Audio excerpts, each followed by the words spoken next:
Greetings, everyone. Happy Monday. How are y'all doing today? Wow, I am here because I usually am here, but I don't know if I really have anything to talk about, honestly. We're in the Aries full moon energy. We're in Aries Moon. We had a full moon in Aries last month. We're about to have a Taurus full moon now. And Taurus energy is the energy that governs your value, like how you value yourself, how you care for yourself, where you place yourself in your own reality. Like, are you the starring character of your reality, or are you a supporting character in your reality? I feel like as mothers and women, we play supporting roles to our spouses and our children in the energetic system. But we are actually the creators of all of it, but we play the supporting role, which I find to be so fascinating that we do that. But it's the cultural conditioning that has given us the idea that we are supporters. We just have been taught that we are supporters. And nothing is wrong. It's because reality has been inverted and it's upside down, but that reality is changing now. We're starting to move into a reality that more mirrors nature, which will put women at the center of the reality, because the feminine is really the center of reality. So how are you guys doing? The full moon in Taurus, like I said, it's about you valuing yourself, and it's self-value is a very subtle thing. I feel like it's been difficult for me, and I think so much so because I have a Pisces rising, and the Pisces rising energy can be like invisible to yourself, like where you don't really see the value you have. You don't really see, because we live in a world that values external things. We value big things, pretty things, rich things. Like, we value these external things, and we don't value the subtle. We don't value the darkness. We don't value the things that are actually associated with feminine energy, and like imagination. We don't value that. We don't teach it in school. We don't understand our connection to psychic energies. We don't value these things, but just because we don't value them doesn't mean that they're not there. Like, we still have them. And with this Taurus full moon, the invitation is to begin to value your own system and how it functions, to begin to see yourself, see how you contribute to reality, see how you impact those around you, see your value. What would be missing if you weren't there? That's what this energy is. If you weren't in the space that you're in, if you didn't contribute anything, what would go away? And that can help you understand your value. So if you're a mother and if you weren't there and you have 6 kids, all these children would go away. You know what I'm saying? Like, all these things would vanish because of you. And that's why it's important. If you're a teacher and you're teaching 100 kids a day and you take yourself out of that scenario, all those kids' lives will be changed because your impact is significant. Who you are, your unique ways of being, the way you think. I know one of the things that I have had to really do is teach myself to think in the ways that increase my value. So, for instance, when I'm working with clients, I use my imagination to see them successful in the ways that they desire to be. I use my imagination to see them winning. That is my value. That is something that is my gift to offer, and I use it on behalf of people that I'm in contact with and family with. Like, I am that. I use my studies. I use my herbal wisdom. I'm always offering people another perspective or tools to really stand in the truth of who they are. And that is a value. It's like I'm the ultimate cheerleader because I have people's charts and I know how they will best function, according to their chart. So I'm able to support them in doing that, and that's life-changing.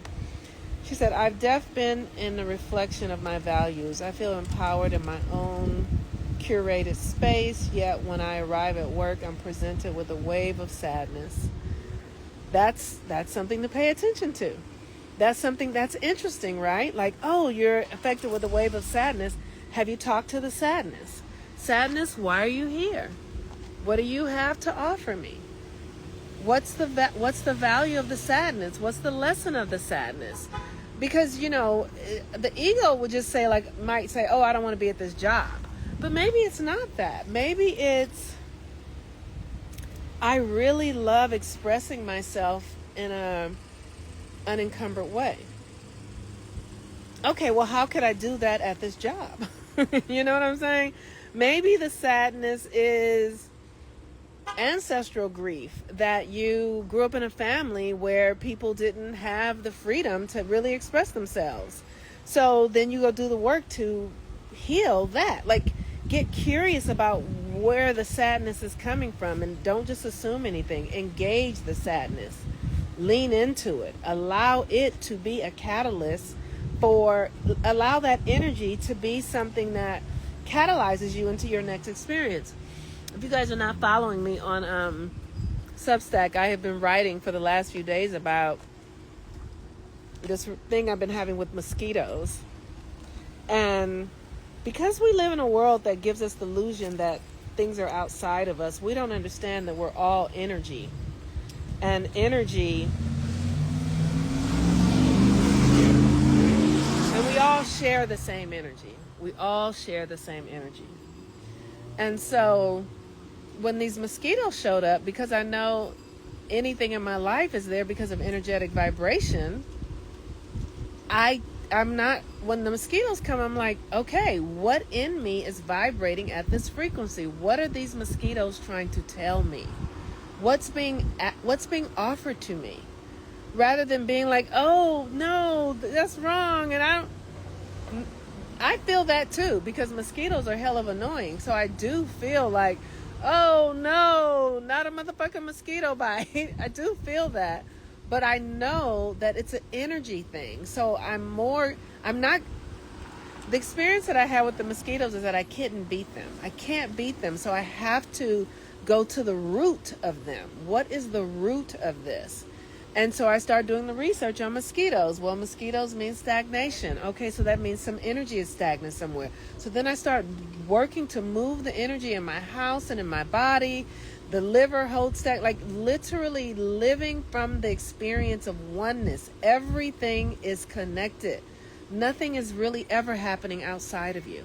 It's all a reflection of you in some way. It can be an ancestral code, it can be a current thing, or it can be something that's helping you get ready for who you're becoming. But it's all an inside job.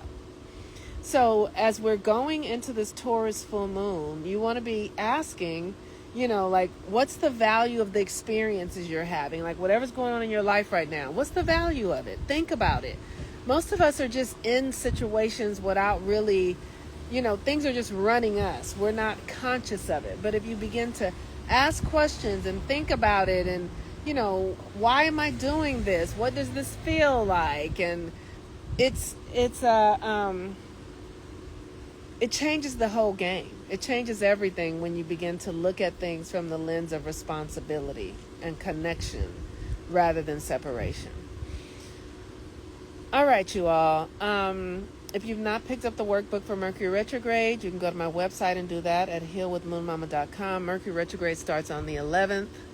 We're in the shadow period now. So this is a great opportunity to do that work, because with Scorpio sun, you really want to see the shadow. I know for me, as I've been doing my own shadow work in these last several weeks, I have just been seeing where I have pedestal people over me, where I have thought people were better off, where I have devalued my own gifts and allowed myself to be led by people who aren't aligned with me. I have done countless things that show me the shadow, and the shadow is not understanding my own value, not valuing myself enough to even, the value is, it's so, it's like, do you value yourself enough to develop yourself? Do you value yourself enough to be curious about who you are? Do you value yourself enough to build upon that dream that you have? Do you value yourself enough to do these things? This is what the work is right now. We have, we have, reality is changing entirely, you guys. Like, it's so hard to fucking grasp because, I've been on the planet for 57 years and the world has been this way. But Neptune is conjunct Saturn in Pisces, coming into Aries, and the world is changing. The world is really, really changing. And we must begin to function from the inside out, because the external world is not going to be reliable for you to, like, the external world is illogical, irrational, where let me just say, it's always been that way, but it worked for some people. It did. It worked for people who looked a certain way, who had a certain thing, but that is even collapsing. So you have got to begin to source your reality from inside of yourself, understanding that the vibration that you carry inside is being projected outside. And the best way to do it is to just not have any judgment, because we're living in the end times, so to say, but we're also living in the new times. We're living in both. We're living in the end times, and the end times means that the new times are coming. So, as we clear out the residue, no judgment, no shame, no self, like, it's, and if it's coming up like, oh, I'm judging myself. Okay. So then you begin to do the work, the forgiveness work. I forgive myself for judging myself. I forgive myself for not valuing myself. I forgive myself for conceding to other people's ideas about what was right for me. I forgive myself for not knowing my own worth and my own value. I forgive myself. Because guess what? When you know better, you do better. Hopefully, right? You forgive yourself for whatever it is that no longer serves you. But you have to acknowledge it. You can't just ride over it. You can't just act like it didn't happen. And here's the thing. Most of us are calling other people's names in our lives. Well, I felt this way because this person did that and da-da-da. It don't never have shit to do with nobody else. Like, if you've got somebody in your life who is lying on you or taking advantage, the question is, why am I inviting them into my life? Not, oh my God, they're a liar and they did this and they're a hater. Who gives a fuck? Why would you have a hater in your life? What have you been ignoring about yourself that you would align yourself to something that doesn't value you, and that is the work. Okay, so I have this person in my life. What about me attracted them? What was the thing that, they're showing me the areas of myself where I am looking to be led, where I don't want to take responsibility, where I am, suppressing what I have to do, where I'm being delayed or distracted. They are showing me that about myself. Then you get to go course correct. Like, okay, let me start honoring my own value. And it's a beautiful dance and a process. It really is. And so I've spent the last several weeks just getting clear about my relationship with these mosquitoes. Like, what is stagnant? And what I got to see when I started looking at stagnation, I have been still holding on to behaviors of being afraid of my power, of needing to be co-signed, of looking for external validation. That sort of outsourcing is stagnating my own flow. Am I making sense, y'all? Does this make sense? Hearts, yes, no. Okay, so with that, we have a full moon coming in Taurus Wednesday.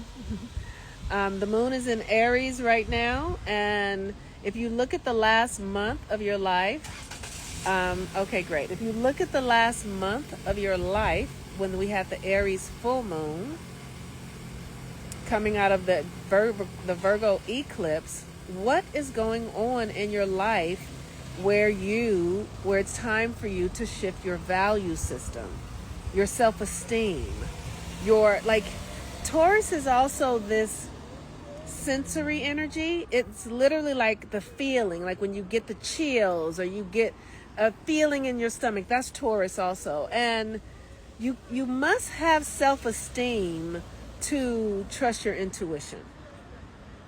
Your intuition is built upon a sense of self, a sense of value, like the universe has always got me, like, I always land on my feet. That's your self-esteem, that like something greater is working within you.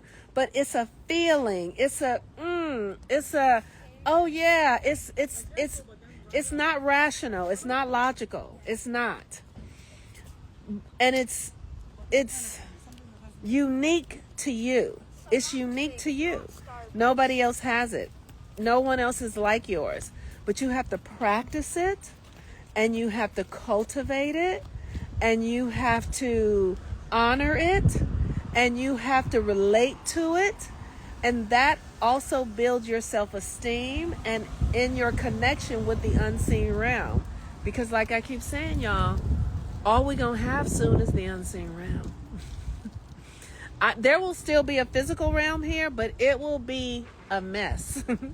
So you will not be able to take anything from it except to, my heart is telling me I can walk through here safely. And you just walk right through it. Yea, though I walk through the valley of the shadow of the death, I will feel no evil. You just do it because your intuition has told you you're good. But if you don't have intuition, self-esteem, a connection to your internal realms, then you won't have the signal to know how to really function. That's why I say you guys got to follow the moon. The moon work